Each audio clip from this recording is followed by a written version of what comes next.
She endured so much trauma going through the house after her death. I could feel it. I could see it. Holes in the wall, doors broken down. And I told her so many times to get her out of it, to get away from it. And she was trying. She was trying. One of her last messages to me was, I'm leaving Corey because he's not going to change. This is Love Hurts. Don't forget to like, subscribe, and hit that notification bell for future content. 25-year-old Lasha Bellamy-Rowell was a beautiful mother of 3. She loved her children so much, and they were definitely her top priority in life and her greatest joy. She was family-oriented, kind, loving, and she enjoyed making people laugh. She was also extremely smart, and her family considered her a tech wizard. Lasha was married to 27-year-old Corey Rowell, and although he came off as a good guy in the beginning of their relationship, Lasha soon learned that Corey was dangerous and had a history of violent behavior. In August of 2012, Corey was arrested for attempted murder for allegedly shooting a man in the shoulder. His charges included pointing and presenting a firearm, discharging a firearm in the city limits, and possession of a weapon during the commission of a violent crime. Then, in January of 2020, Corey was arrested in connection with a drive-by shooting. He was charged with discharging a firearm into a dwelling. Clearly, this man had issues. And as time went on, he became violent toward Lasha as well. She had at least one domestic violence case against him. And according to court documents, during a 2019 domestic violence incident, Lasha told officers that the only way she would ever be able to get out of her marriage was to die. Unfortunately, she was correct in her statement.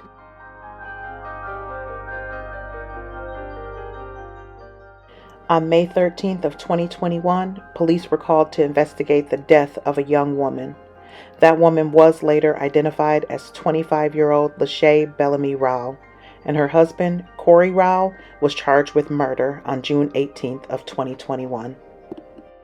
A mother's heartbreak there after the Marion County Sheriff's Office says her adult daughter was killed by her estranged husband, a man who has a long criminal history that includes domestic violence. In tonight's Crime Tracker special report, News 13's Matt Forden has her story and why law enforcement says domestic violence is such a growing problem. In 2019, in a domestic violence case in Conway with these two parties, Judge, she told the officers at that time the only way that I will ever get out of this marriage is to die. At the Marion County Sheriff's Office on a Monday morning in June. Today we stand here with Corey Rowell, her husband, being charged with murder. Corey Dontre Rowell faces a judge for an arraignment in the murder of Lasha Bellamy-Rowell, his estranged wife. This was the one we took in McLean Park. Her death has left her mom, Lizzie, in disbelief. I never would have expected that. Not Lasha. Not her, she's so tough. Tough, just one of the ways her mom described her daughter. She says Lasha was funny. We did everything. That was my first time ever going out. Brought joy and was strong. My sister, anytime I need her, it didn't matter what it was for. She was there. I called her October, I needed her. I was so close to jumping off a ledge. And I called my sister. I didn't know who else to call. And she talked to me, and she said, Tasia, it's okay. Court records obtained by News 13 show Corey Rowell's criminal history includes prior domestic violence charges. He was charged with domestic violence in 2019 in Conway against Lasha and pleaded guilty the next year to third-degree DV. In January 2020, Rowell was let out on bond after allegedly firing a gun into a Marion home. And in April, Rowell allegedly shot a gun toward Lasha a little over a month before deputies say he shot and killed her. She endured so much trauma going through the house after her death. I could feel it. I could see it.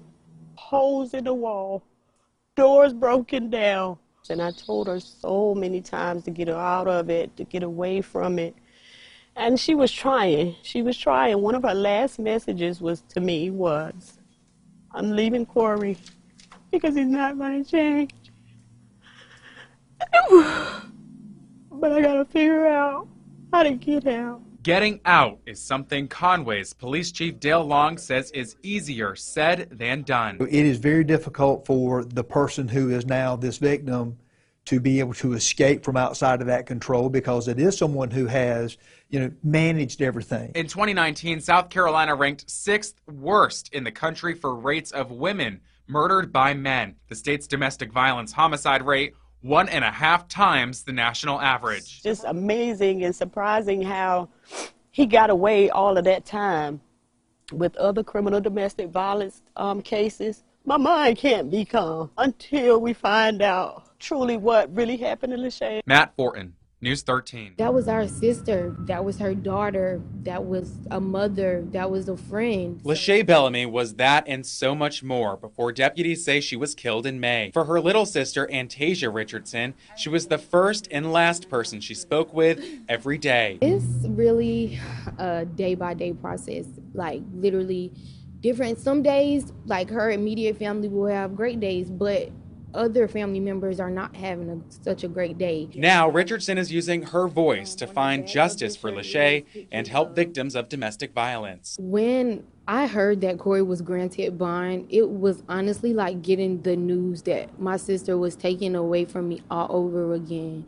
Like, my body felt numb. I was hurt and upset. Judge William Seals granted Rowell an $85,000 bond last week on multiple charges, including murder. Rowell's lawyer said it's his understanding Rowell is able to be released from jail should he post bond. Rowell is accused of killing Lasha on May 13th. Her body was found on Tylora Road near Mullins. She had 2 daughters. I really want other mothers and other people, even if they're not mothers, other people who are going through domestic violence, I just want them to know that they're worth so much more than that and they don't have to put up with it. That's the message Antasia hopes to spread with a nonprofit she's developing in her sister's memory. If I could save somebody else from what my sister went through, that's justice to me.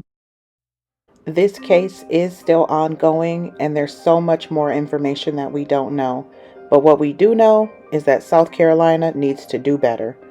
I'm still trying to figure out how and why bond would be offered, considering the seriousness of the case and the long violent criminal history of Corey. This is completely unacceptable, and in my opinion, it's a slap in the face of Lasha's family. My heart goes out to them, especially Lasha's children. I hope they're able to get the justice that they deserve in the future. If you are in a domestic violence relationship, please leave. Use the quickest, safest way possible and do not turn back. Turning back can cost you your life. As always, loves, stay safe and don't forget to subscribe, thumbs up, and hit that notification bell for future content.